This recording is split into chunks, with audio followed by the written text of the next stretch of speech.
As for ETF inflows, I covered this last night. We didn't have all the numbers, but it was quite explosive yesterday. BlackRock took in $157 million of the Bitcoin. Fidelity has 65. And what is this? It was like Wisdom Tree. They got 118 million for some reason. Out of nowhere. This whole like last 2 weeks was all like empty, and then they took in. But somehow Grayscale sold $182 million. That's one of their biggest outflows ever. And you can see the entire week and last week, 2 weeks, Grayscale basically had a massive dump of 19 billion. Yeah, 19 billion. That's crazy amount. That's crazy. Maybe that's total. Yeah, that's total. Grayscale sold 19 billion while BlackRock took in 20 billion. But anyways, yesterday we had a pretty good inflow overall, about 200 million, even with Grayscale's massive outflow. But like I've been saying, the one guy that has no outflows at all is BlackRock. Just keeps on taking in more and more and more. And people that understand and truly believe in Bitcoin, that's what they do. They buy and buy and buy, and they never sell, right? That's the name of the game. And even Larry Fink realizes that now, right? Only inflows, no outflows for BlackRock. And we're getting more. CBOE is now having, or soon will have, a Bitcoin spot ETF too. So it's not just these. Others are missing the action, right? And they want a piece of it. So even the CBOEs go get their spot Bitcoin ETF soon. So we're going to have another fund manager, and that can help contribute to the supply shock, right? Again, if they take in billions this cycle, that's billions being taken away from circulation. All right, now outside of ETFs and all these institutions, what about just general retail investors? Well, Bitcoin's new addresses show renewed interest. This is kind of interesting.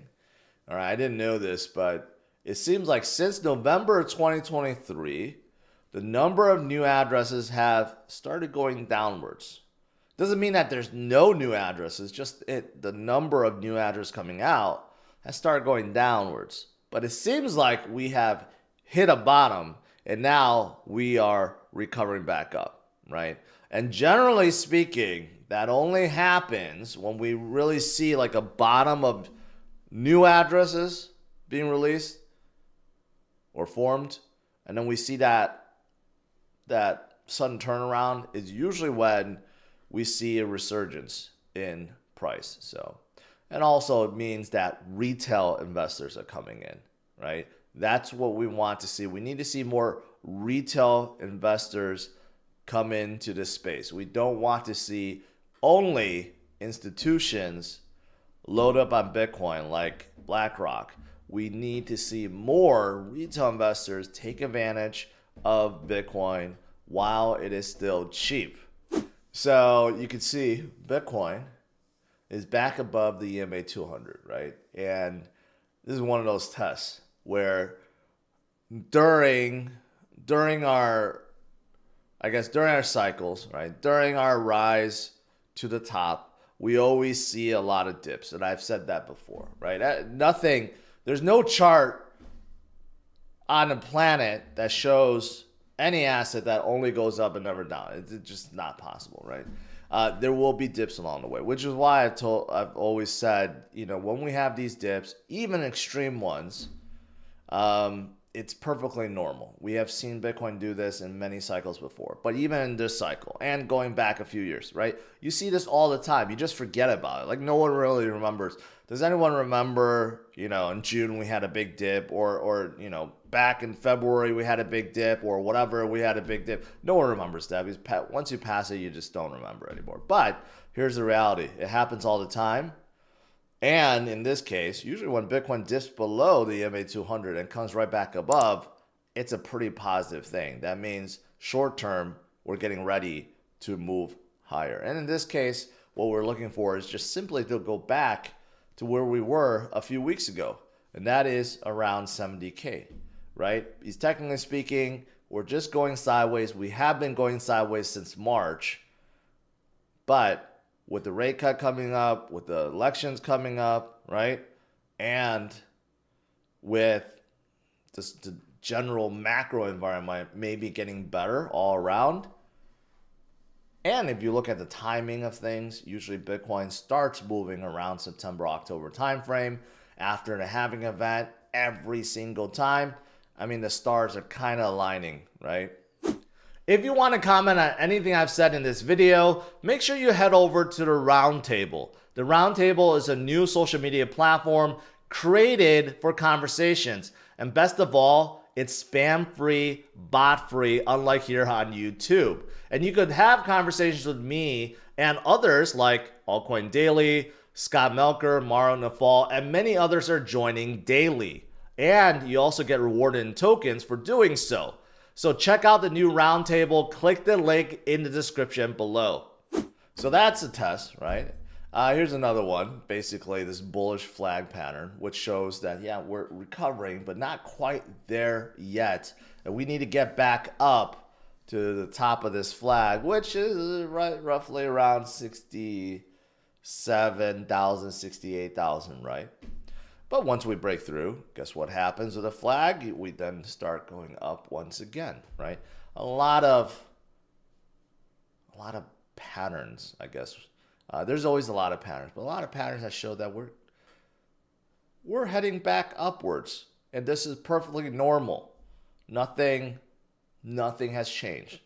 Like I've been saying, if you look at the halving events and you look at when Bitcoin actually moves, it's usually like 6 months after a halving event. We have never ever broken through a previous high before a halving event. And we did so this year, this cycle, right? So if you're complaining about, well, why has Bitcoin been stuck and going sideways for so long, just know that we're already ahead of the cycle. Just look at the last cycle. Look at the last cycle.